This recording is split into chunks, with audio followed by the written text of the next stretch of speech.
Tapi kan kalau waktu di karantina tuh kita tinggalnya benar-benar bersama dan setiap hari itu semua udah diatur langsung tuh. Kayaknya itu adalah mentor boys yang juga menjadi BFF kita sebenarnya di waktu misalnya Kak Ungi sering main ke rumah kita, cita-cita canda-canda, ngobrol-ngobrol.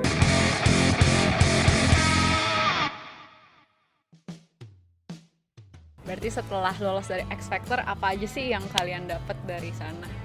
banyak banget Yang paling berkesan pembelajaran gitu. Terutama dari mentor kita Kak Aril ya. Jadi Kak Aril itu ngajarin kita untuk selalu detail dalam setiap performance, diperhatiin gitu kan, dari komposisinya, materinya.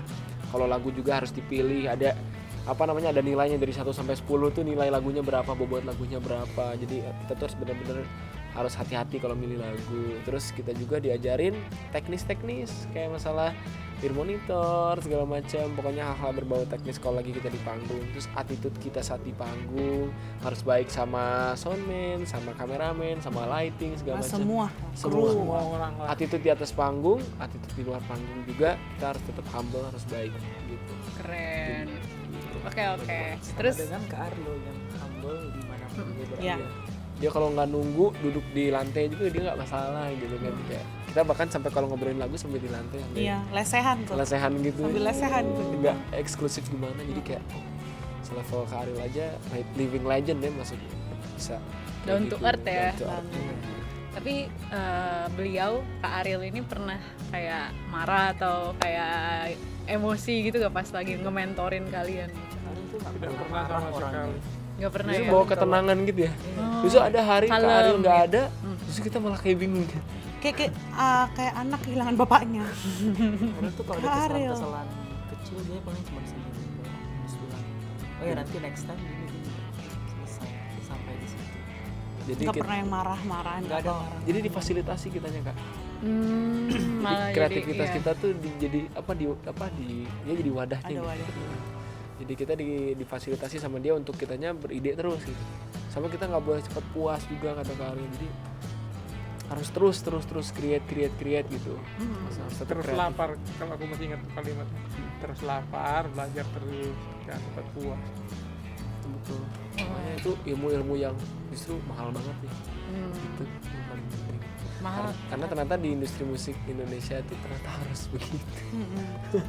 Itu wejangan dari living legend di industri musik ya. Makanya pasti ya begitu.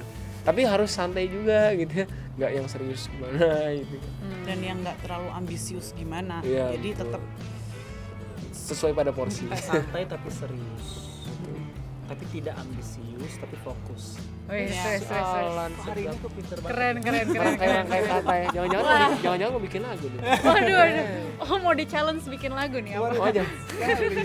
Tiba-tiba. Keren. Berarti banyak belajar banget ya dari Bang Boril ya, dari mentor. Selain dari Mas Aril nih, kalian dimentorin juga nggak kayak sama Kak Unge, BCL gitu? Kak Unge itu adalah Mentor boys. yang juga menjadi BFF kita sebenarnya di waktu misalnya Kak Unge sering main ke rumah kita, cita-cita canda-canda, ngobrol-ngobrol. Sharing. kadang dia sharing-sharing Iya, betul. lagu. Betul, sharing lagu. Second Chance coba bawain lagu ini gitu. Lucu. Jadi kan sebenarnya gini, kalau Second Chance itu dari kategori itu kan setiap kategori ada mentornya. Kalau grup mentornya Kak Aril, kalau boys mentornya Kak Unge, male mentornya Judika. Terus female tuh Mas Anang. Jadi kita tuh dititipin gitu. Jadi sama Kak Cecil dititipin juga, Kak Alan sama Kak Tommy sama Bang Judika juga dititipin sama Kak Unge juga titip gitu. Jadi untuk dibikin grup. Titip ya anak kami. Jadi kita mau dibikin grup kan. Iya, Jadi bener. Kak Unge juga bener-bener justru bilang I'm a fan sama kita gitu kan, kayak Oh my kita God. juga seneng banget gitu kan. Bahkan suka ngusulin kalian lagu ini coba Iya. lagu ini gitu. Dari saran-sarannya Kak Unge ada nggak yang beneran kalian nyanyiin? Jadi waktu itu X Factor pernah bikin tema 90s kan. 90s. Jadi waktu itu kita sempat berembuk lagu apa yang harus kita bawain yang di tema 90s itu gitu. Terus Kak Unge sempat ngusulin lagu dari Java Jive itu enak-enak buat 90s gitu Iya. kan. Lagunya banyak yang diusulin gitu. Iya. Oh iya bagus juga ya gitu kan. Sampai akhirnya kita ketemunya juga lagunya Club Project. Club Project.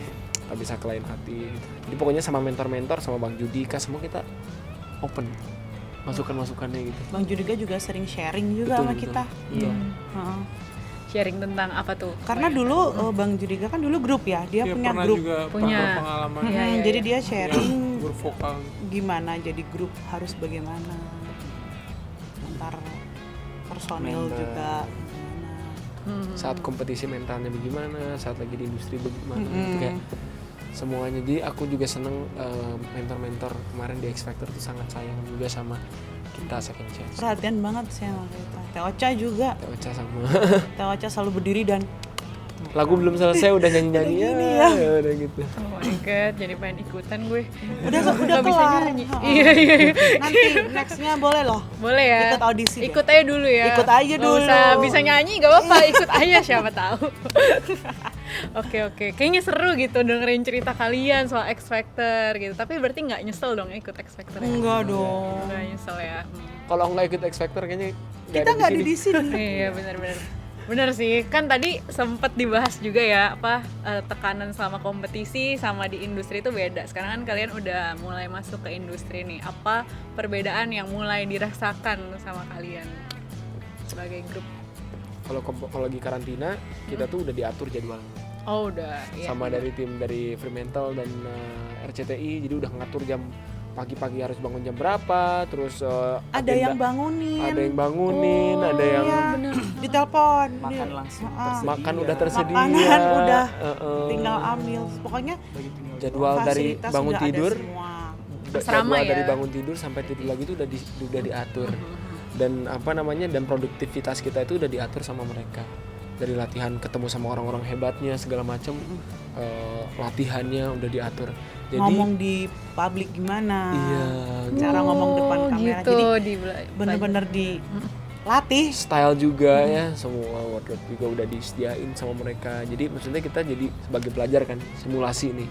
Nah pada saat udah di industri seperti ini, nah kita harus mandiri dan harus bisa nge-apply yang udah kita pelajari di karantina tuh ke industri. Dan itu adalah PR besar. PR besar banget. Kenapa tuh? Karena kan kita tidak, memang kita udah punya manajemen, punya manajer dan sebagainya. Tapi kan kalau waktu di karantina tuh kita tinggalnya benar-benar bersama dan setiap hari itu semua udah diatur langsung tuh.